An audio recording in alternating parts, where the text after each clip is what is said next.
তোমাদের এসআই নিয়ে খুবই গুরুত্বপূর্ণ আপডেট। ইতিমধ্যে কিন্তু 1,52,00,000 ভোটারের যে নতুন লিস্ট কিন্তু ইতিমধ্যে জারি করে দিল। এই লিস্টটা কিসের জন্য? যাদের কিন্তু কোনো রকমের নাম মিসম্যাচের জন্য অথবা অসঙ্গতির জন্য, ম্যাপিং এবং ম্যাচিং এইসব অসঙ্গতির কারণে যাদের হিয়ারিংয়ে যেতে হবে তাদের কিন্তু লিস্ট ইতিমধ্যে জারি করে দিয়েছে। এবার এই লিস্টটা আপনি কোথায় পাবেন, অথবা এই লিস্টে যদি আপনার নাম থেকে থাকে সেক্ষেত্রে আপনাকে কী করতে হবে এবং কি কি কারণে এই লিস্টে নাম তোলা হয়েছে, সমস্ত কিছু এই ভিডিওতে আপনাদের জানিয়ে দেবো। ঠিক আছে? তো সেই জন্য ভিডিওটা প্রথম থেকে শেষ পর্যন্ত অবশ্যই দেখবেন মনোযোগ সহকারে, এবং আমাদের চ্যানেলে প্রথমবার ভিজিট করে থাকলে আমাদের চ্যানেলটিকে সাবস্ক্রাইব করে রাখুন এবং পাশে থাকা বেল আইকনটিকে অবশ্যই প্রেস করে রাখুন। তো চলুন আজকে ভিডিওটা শুরু করা যাক। তো বন্ধুরা, আপনারা জানেন যে এসআর হয়ে যাওয়ার পর এবার কিন্তু বর্তমানে যে যাদের কিন্তু নাম কোনো রকম মিসম্যাচ, অর্থাৎ যে 2002 সালের সঙ্গে 2025 সালের নামের কোনো রকম মিসম্যাচ রয়েছে, আপনি যে 2002 সালের যে যার সম্পর্কে রিলেশন দিয়েছেন তার ভুলভাল ডিটেলস দিয়েছেন, তার ডিটেলস কিন্তু 2002 সালে ভোটার লিস্টের সঙ্গে তার নামের কিন্তু মিসম্যাচ রয়েছে, এরকম বিভিন্ন রকমের সমস্যা রয়েছে। তো সেই জন্য এইসব কারণে বর্তমানে হিয়ারিংয়ের জন্য যাদের ডাকা হবে তাদের কিন্তু নতুন লিস্ট কিন্তু ইতিমধ্যে জারি করে দেওয়া আছে। এবার এই লিস্টটা আপনি কোথায় পাবেন? বর্তমানে কিন্তু এই লিস্টটি অনলাইনে কিন্তু জারি করা হয়নি। এই লিস্টটা বর্তমানে প্রতিটা গ্রাম পঞ্চায়েতে এই লিস্ট কিন্তু মারিয়ে দেওয়া হয়েছে। যাদের কিন্তু হিয়ারিংয়ের জন্য ডাকা হবে তাদের নাম, তাদের নামের লিস্ট কিন্তু প্রতিটা গ্রাম পঞ্চায়েতে মারিয়ে কিন্তু দেওয়া হয়েছে। ঠিক আছে? অর্থাৎ এই লিস্টে যদি আপনার নাম থেকে থাকে সেক্ষেত্রে কিন্তু আপনাকে হিয়ারিংয়ের জন্য আপনাকে ডাকা হবে। এবার এটা কেন মারানো হয়েছে? যে পঞ্চায়েতে মারানোর কারণ হচ্ছে যে সবাই যাতে জানতে পারে যে তাদের নামটা বর্তমানে এই লিস্টে রয়েছে কিনা, তারা যাতে জানতে পারে। কারণ এই লিস্টে যদি নাম থেকে থাকে সেক্ষেত্রে কিন্তু তাদেরকে অবশ্যই হিয়ারিংয়ের জন্য ডাকা হবে। ঠিক আছে? এবার এখানে কি কি কারণ দেওয়া হয়েছে, যে কি কারণে এখানে আপনার নামটা যদি থেকে থাকে এখানে কী কারণের জন্য, ঠিক আছে, কী কারণের জন্য আপনাকে হিয়ারিংয়ে ডাকা হবে তার কারণটাও কিন্তু লেখা রয়েছে।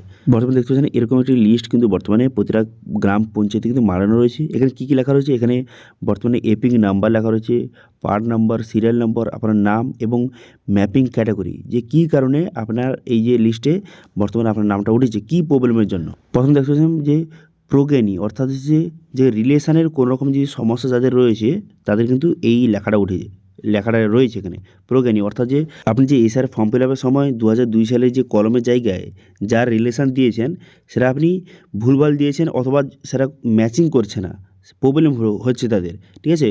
যে 2002 সালে যার ডিটেলসটা দিয়েছেন তার নাম 2002 সালে আদৌ নেই, অথবা কোনো রকমের মিসম্যাচ হচ্ছে, কোনো রকম প্রবলেম হচ্ছে, সেই জন্য কিন্তু আপনার নামটা এই লিস্টে উঠে গেছে। সেক্ষেত্রে আপনাকে হিয়ারিংয়ের জন্য আপনাকে ডাকা হবে।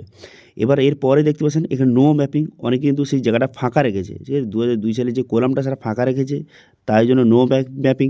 তারপরেরটা হচ্ছে প্রোগানি, তারপরটা সেলফ, অর্থাৎ যে নিজের যে নামটা বর্তমানে ভুলভাল রয়েছে।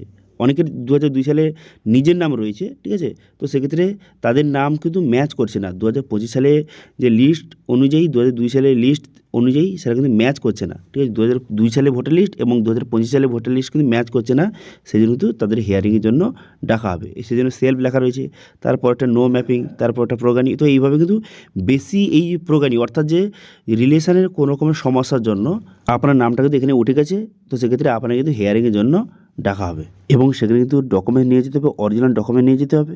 বর্তমানে যে 12টি ডকুমেন্টসের কথা বলা হয়েছে সেই তার মধ্যে যে কোনো ডকুমেন্টস কিন্তু আপনাকে নিয়ে যেতে হবে সেখানে হিয়ারিংয়ের জন্য। ঠিক আছে? তো আশা করি বুঝতে পারছেন বর্তমানে কিন্তু যাদের কিন্তু হিয়ারিংয়ে ডাকা হবে, অথবা যাদের কিন্তু কোনো রকমের সমস্যা রয়েছে তাদের ইতিমধ্যে কিন্তু লিস্ট প্রকাশ করে দিয়েছে। এখানে কিন্তু টোটাল 1,52,00,000 মানুষের নাম কিন্তু রয়েছে। তো সেই জন্য এই লিস্টটা প্রতিটা গ্রাম পঞ্চায়েতে কিন্তু মারিয়ে দেওয়া হয়েছে।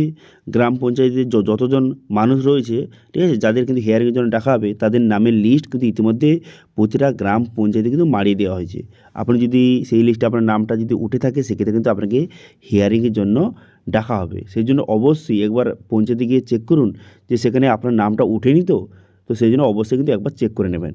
যদি সেখানে আপনার নামটা উঠে গিয়ে থাকে সেক্ষেত্রে কিন্তু আপনাকে হিয়ারিংয়ের জন্য ডাকা হবে। এবার অনেকে বলবে যে রিলেশানে এত সমস্যা কেন? দেখুন, অনেকে কিন্তু কী করেছে যে রিলেশানের জায়গায় তার যে দাদা, তারপরে দিদি, এছাড়াও কিন্তু বিভিন্ন রকম সম্পর্কের ডিটেলস দিয়ে কিন্তু ফর্ম ফিল আপটা করেছিল। তো সেই জন্য তাদের হিয়ারিংয়ে ডাকা হবে যে সত্যিকারে তাদের রিলেশানটা কী, অথবা 2002 সালে সমস্ত ডিটেলস অবশ্যই চেক করবে তারা, সেই জন্য তাদের নামটা কিন্তু সেই লিস্টে উঠে গেছে এবং তাদের হিয়ারিংয়ের জন্য ডাকা হবে। ঠিক আছে, তো আশা করি বুঝতে পারছেন ইতিমধ্যে কিন্তু যে হিয়ারিংয়ের যাদের হিয়ারিংয়ে ডাকা হবে 1,52,00,000 যে ভোটার রয়েছে, ঠিক আছে, তাদের নামের লিস্ট কিন্তু ইতিমধ্যে প্রকাশ করে দেওয়া হয়েছে এবং সেই লিস্টটা প্রতিটি যে পঞ্চায়েতে কিন্তু মারিয়ে দেওয়া হয়েছে। সেখানে আপনার নামটা আছে কিনা অবশ্যই একবার চেক করে নেবেন। তো এটি ছিল ছোট্ট একটি আপডেট। ভিডিওটা ভালো থাকলে ভিডিওকে লাইক করে দেবেন এবং ভিডিও কিন্তু বন্ধুদের সঙ্গে শেয়ার করে দেবেন এবং আমাদের চ্যানেলে প্রথমবার ভিজিট করতে গেলে আমাদের চ্যানেলটিকে সাবস্ক্রাইব করে রাখুন এবং পাশে থাকা বেল আইকনটিকে অবশ্যই প্রেস করে রাখুন। আজকে ভিডিওটা এই পর্যন্ত, দেখা আছে নেক্সট ভিডিওতে। Thank you.